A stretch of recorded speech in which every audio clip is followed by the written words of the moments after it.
What's up, YouTube? David Medor here. And we're going to talk today about the importance of journaling and why I personally found a lot of value in it in my personal journey. A big part of it for me was taking a trip to the beach. Many years ago, I had the toughest year of my life, and so this became a very therapeutic solo trip for me where I did something out of the ordinary and took a trip to a beach that I had never done by myself before. And so I thought this is a video where I can kind of give back and talk about, for me personally, why journaling has been so effective and how it can help you out. So I'll get into the list of some of the things that you can look for and why it's beneficial. But before I do that, if you like what you see here, click on the subscribe button. And if you like this video in particular, I'd appreciate a like. So we all carry burdens wherever we go, whether we want to admit it or not. You might be out and about, you start having a random panic attack, or you're out with friends and you just feel very unsettled and you feel like you want to go home and just be alone. Maybe you've had a death in the family, a bad breakup, job loss, whatever it might be. And you know what's really weird about society, right, is we talk about these distractions, partying, substances, social media, having fun, and those aren't inherently bad things. But what happens is our subconscious it retains a memory and a list of things that go on in our life, good and bad, no matter if we like it or not.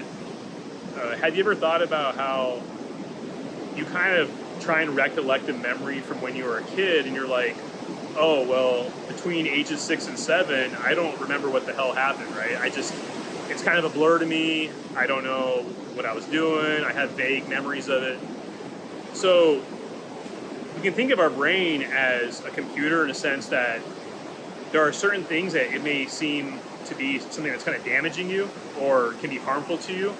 And so think of your brain as almost like an encryption system where instead of erasing a memory, it's kind of like it encrypts it and then throws away the key. And so if you want to decode it and you don't have that magic key, the record is still there, but you can't really process it. And so the really big double-edged sword about anxiety, right, is that it can either help us or it can harm us, where inherently in itself, it's something that's designed to help us.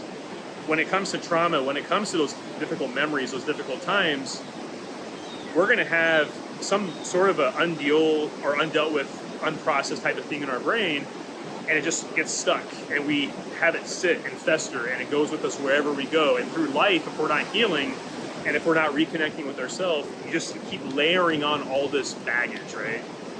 And so this is where journaling can come in.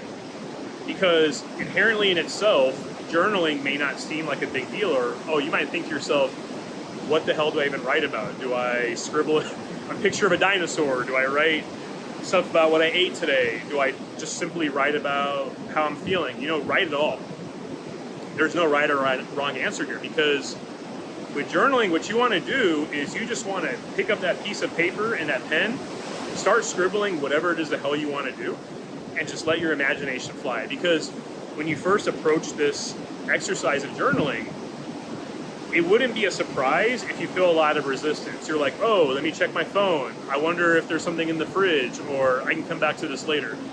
And what's really happening here is the subconscious, which has been designed to protect you all along, is trying to move you away from dealing with stuff. Because what happens is sometimes when we dig underneath the junk and we try and get into what's beneath, it can stir up a lot of old trauma, a lot of old pain, a lot of hardship, a lot of things that perhaps may be a little bit overwhelming for us to deal with. And so it's doing its purpose for you, keeping it trapped in one way to not hurt you. But in the other way, it becomes a problem because years go by, days go by, and you have all this unprocessed stuff that hasn't been dealt with, and it carries into panic attacks, anxiety, mood swings, relationship issues, workplace issues, you name it.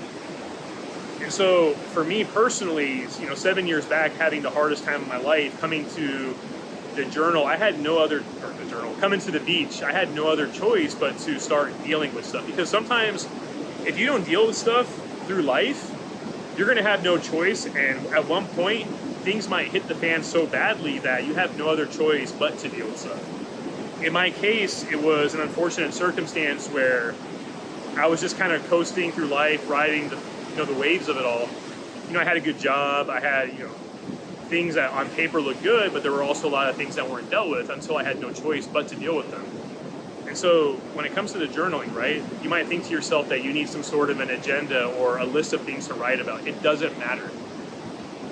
One thing I like to do is I like to have a very relaxing type of scene where I won't be distracted. Like, say for me, the ocean's very therapeutic and healing.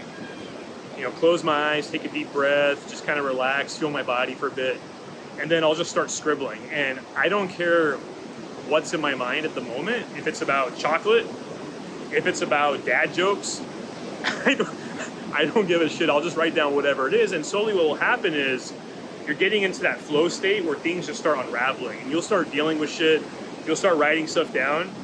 You might hit some nerves. You might tear up. You might feel anger.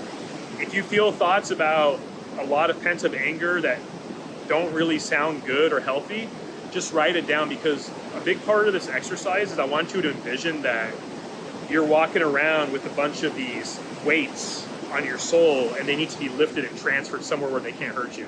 And so when you scribble that stuff down on the paper, you're essentially moving and transferring a lot of that burden onto something that can't hurt you anymore. And so I want you to think about, when you're actually journaling, imagine that, get really creative with it. Close your eyes, think about it, deep breathing, and imagine that whatever it is you've been holding on for all these years, you're putting on this piece of paper that you can then, rip up, fold it in a ball, make a jump shot in basketball, pretend you're actually playing some hoops with it, kick it. If you want to set that paper on fire, by all means do. Just please, for the love of God, put the fire out. And so it's a really cool, visual exercise of throwing away this burden. And here's the other thing too, right? It's not a one-shot thing. You don't just deal with something once and feel like, hey, I've forgiven that person, or I feel better now. And then you think to yourself that it won't fester or come back up. It sometimes will. So to also go into it with the mindset of no expectations, that, hey, I'm just going to deal with this right now. If I'm not fully over it tomorrow and a month from now, that's okay too. Because ultimately, if we ensure that we're not setting an expectation behind this, not only when we won't be disappointed, but it goes back to the whole idea that anxiety itself is a progress, and it's not about instant perfection, right? And I talk about all this in my book. I have a book on my journaling experience. It's a chapter 14 in my book, which is in the description below. And you can put in your comments too some of your favorite ways to deal with things, right? Or to get away. Maybe you want to talk about some of the exercises you've done. If you think it'll help other users, drop a comment below. And yeah, I'm going to enjoy the rest of the day here. I'll talk to you later. See you.